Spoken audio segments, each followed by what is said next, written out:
Elisabeth, il y a des perquisitions qui ont été menées. C'est en lien avec un réseau de production et de distribution de stupéfiants. Oui, qui produisait là, des quantités assez phénoménales, là, je vous dirais, de comprimés, de méthamphétamine. C'est une opération d'envergure. Ça a mobilisé là, au-delà de 200 policiers et dans plusieurs régions du Québec. Il faut dire que jusqu'à présent, là, on parle de 25 lieux perquisitionnés, dont un lieu là, qui est assez central, c'est-à-dire l'endroit où l'on produisait là, ces comprimés. On va en discuter tout de suite avec Héloïse Cossette, donc, qui est porte-parole aujourd'hui pour l'escouade régionale mixte, parce qu'il y a plusieurs corps policiers là, qui ont participé à l'opération.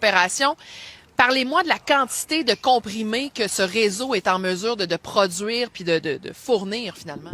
Pour ce qui est de la partie laboratoire à Sainte-Sophie, donc on sait qu'ils étaient en mesure de produire jusqu'à 500 000 comprimés de façon quotidienne ou de façon hebdomadaire, mais il avait la capacité d'en faire autant que ça. On parle de doses uniques, de méthamphétamine, une drogue qui est super nocive, une drogue de synthèse.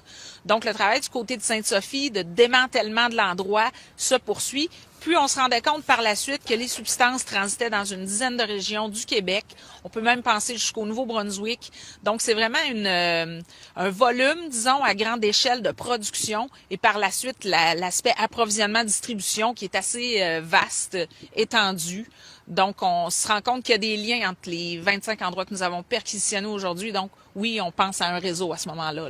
C'est ça, un réseau assez bien organisé. Là, on parle de perquisitions à Montréal, dans les Laurentides, en Mauricie, et ça va jusqu'au Saguenay. Quels sont les liens que vous pouvez établir entre le réseau qu'on a visé aujourd'hui et le crime organisé? Donc, compte tenu de l'étendue, le volume de production, l'étendue, vraiment toutes les régions, on sait que ça sert à plusieurs groupes criminalisés, plusieurs souches du crime organisé, on peut le dire également comme ça, et pas à seulement là, une organisation. Là. Parce que c'est trop répandu, c'est trop étendu, ça implique trop d'endroits, de régions variées. Donc, c'est un petit peu le... Puis le but de la journée d'aujourd'hui, en fait, les perquisitions, c'est d'aller chercher des éléments de preuve, de saisir de la drogue, des armes, une dizaine d'armes qui ont été saisies aujourd'hui, majoritairement des armes de poing. Donc, tout ce que l'on saisit, on va l'analyser, on va poursuivre le travail d'enquête dans ce projet-là et on verra là, au fil des semaines et des mois à venir s'il y a des éléments nouveaux. Et peut-être éventuellement des arrestations. Tout à fait. Aujourd'hui, un seul homme a été arrêté, un homme de 33 ans de la Valtrie, puisqu'il n'avait pas le droit d'être en possession d'armes à feu. Il était en possession de 2 armes au moment où on est allé fouiller sa résidence.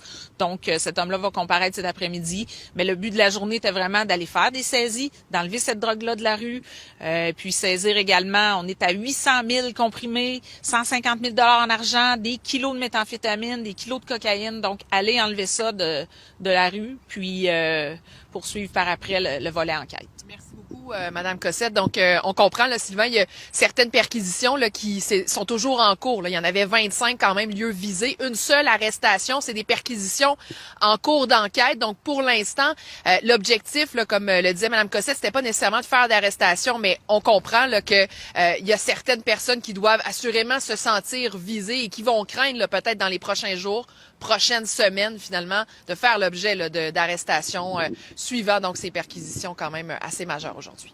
Merci, Elisabeth.